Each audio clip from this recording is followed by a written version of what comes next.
colleagues and doctors. I am Dr. Naveen Kishoria, Senior Consultant and Senior Professor of Medicine, Dr. S. N. Medical College, Jodhpur. Today I am going to talk to you about my talk which was given at APICON 2022 Jaipur.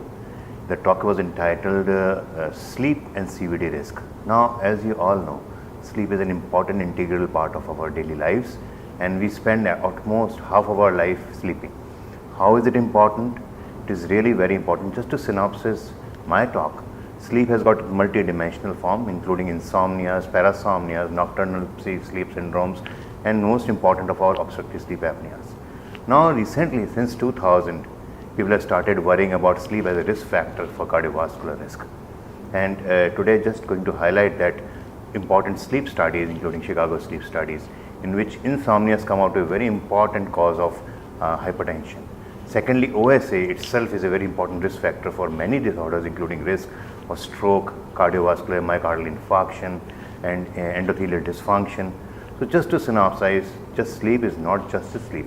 When we think about a patient, whether it be a diabetes, whether it be a cardiovascular patient, think of sleep as an important risk factor. Just understand that asking about sleep, its duration, the type of sleep the patient is having, whether it's snoring or not, requests an immediate interference and investigation into the sleep part. Just refer to him as important sleep specialist, get to know the sleep status and the type of sleep he is suffering from, and to mitigate that risk, just to highlight the insomnia part also as well as the sleep apnea part, so that in the end we also mitigate this risk factor as one of the very important risk factors for cardiovascular risk in our country as such.